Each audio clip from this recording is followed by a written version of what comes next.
चैतन्य महाप्रभु से एक बार किसी ने पूछा कि भक्त कौन है। उन्होंने कहा, जिसने भगवान को एक बार पुकारा वो भी भक्त है। जो हर रोज भगवान को याद करता है वो भी भगवान के भक्त है। पर जो सारा दिन भगवान को याद करते हैं वो श्रेष्ठ भक्त होते हैं।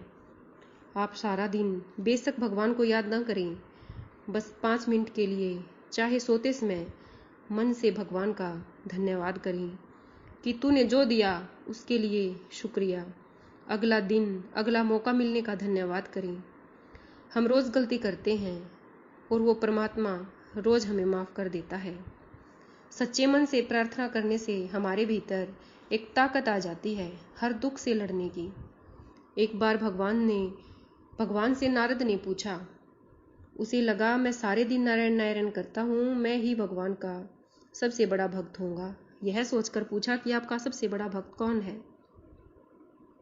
भगवान बोले, एक किसान है जो धरती पर रहता है।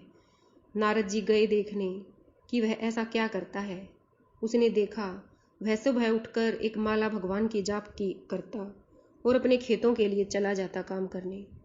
फिर शाम को लौटता और सोते समय फिर भगवान को याद करता। सारा दिन उसने कोई जप तप नहीं किया और ना ही कोई नाम लेता। ईमानदारी से अपना जीवन जीता था, अपने माता पिता की सेवा करता था, अपने बच्चों का लालन पालन करता था, किसी का दिल नहीं दुखाता था।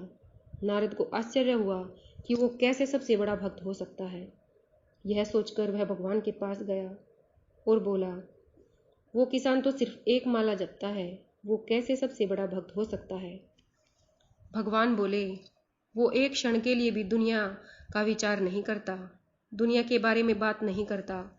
अगर हम 5 मिनट भी भगवान का ध्यान करें तो याद रहे कि एक पल भी हमारा ध्यान दुनिया की तरफ नहीं जाना चाहिए। बस ईमानदारी से प्रभु को याद करें। प्रार्थना करने के लिए धार्मिक होना जरूरी नहीं है। हमारी तो ताकत इतनी भी नहीं कि हम खुद से सांस ले सकें। ये सब वह परमात्मा ने ऐसी सुविधा करके ही हमें भेजा है। ना ही हमारी ताकत इतनी है कि हम अन्न पैदा कर सकें। हम तो सिर्फ बीज बोते हैं और उसमें फल फूल वो ऊपर वाला ही देता है। हमारे जीवन में भी खुशियों के फूल खिल जाएंगे यदि हमारे अंदर प्रार्थना का बीज पड़ जाए। तो एक गांव में 3 भोले भाले साधु आए। वो तीनों भगवान की प्रार्थना करते थे। उनकी प्रार्थना का ऐसा असर गांव वालों पर हुआ कि वे सभी उनके पास जाने लगे। गांव के पादरी को आश्चर्य हुआ कि कौन 3 साधु आए हैं। उसे लगा कि कोई बड़े बड़े विद्वान होंगे, बहुत पढ़े लिखे होंगे। जाकर देखा, ये तो बिल्कुल सीधे साधे भोले भाले लग रहे थे। पादरी ने पूछा, तुम ऐसा कौन सी प्रार्थना करते हो। वो तीनों बोले, हमें तो कुछ नहीं आता, हम तो अनपढ़ हैं। बस हम तो परमात्मा से एक ही बात कहते हैं कि हम भी 3 हैं और तुम भी 3 हो, और 3 शक्तियों के रूप में भी हम परमात्मा को जानते हैं। एक बनाने वाले परमात्मा, एक पालने वाले और एक लय करने वाले परमात्मा। परमात्मा की 3 शक्तियाँ, हम भी 3, तुम भी 3, तो हमारा कल्याण करो। उसे लगा ये कैसे लोग हैं, हम भी 3 तुम भी 3, ये कैसी प्रार्थना है। पादरी ने अपनी विधिवत लिखी हुई प्रार्थना उन्हें सिखाई। एक बार सिखाई, उन्हें समझ में नहीं आई। दूसरी बार सिखाई, तब भी उन्हें कुछ समझ नहीं आया। तीसरी बार सिखाई, उन्हें कुछ समझ में आई। ऐसे काफी देर सिखाने के बाद उसे लगा कि अब इन्हें समझ में आ गई है, अब ये प्रार्थना करना जान गए हैं। तब उस पादरी को नदी के पार जाना था। उसने अपनी नौका पे चढ़ के जैसे ही जाने लगा तो देखा, थोड़ा ही आगे चला था तो देखा नदी में आगे से वे तीनों साधु पानी पर चल कर आ रहे हैं। उन्होंने कहा, धन्यवाद, आपने प्रार्थना सिखाई, पर आपकी प्रार्थना तो हम भूल गए, फिर से सिखाओ। पर पादरी ने सोचा, ये पानी पे चल रहे हैं, कैसा प्रभाव है इनका।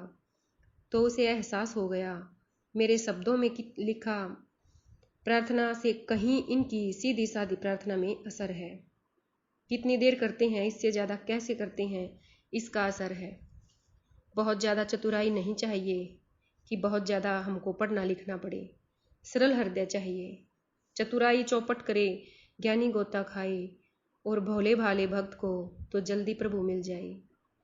तो यदि ईमानदारी से 5 मिनट हम अपनी ज़िंदगी में जोड़ लें, अपनी प्रार्थना पर विश्वास करें, सच्चे मन से प्रार्थना करें, तो हमें कोई दुख, कोई चिंता नहीं सताएगी। तू सच्चे मन से मुझ में लग जाएगा तो तेरी सारी चिंता मैं करूंगा। सच्चे मन से तू मुझे याद कर, ऐसा भगवान श्री कृष्ण ने अर्जुन से कहा था। तो दोस्तों, अगर आपको सच में प्रार्थना करनी है भगवान की तो बिल्कुल ईमानदारी से कीजिए, क्योंकि आप अगर चिंता करते हैं तो अभी वो प्रार्थना आप सीखे नहीं हैं। आपकी प्रार्थना में अभी आपका विश्वास नहीं। यदि आपने प्रार्थना हृदय से की है तो फिर चिंता कैसी। इसीलिए चिंता सारी प्रभु पर छोड़ दीजिए और उसे चाहे 5 मिनट, चाहे 1 मिनट जब भी जपें, बिल्कुल हृदय से अपने मन में बसा कर जपें। वह प्रभु हमारी सारी विपत्तियों को हर लेगा। अगर आपको मेरी ये छोटी सी कहानी पसंद आई तो मेरे चैनल को सब्सक्राइब करना और मेरी कहानी को लाइक ज़रूर करना। धन्यवाद।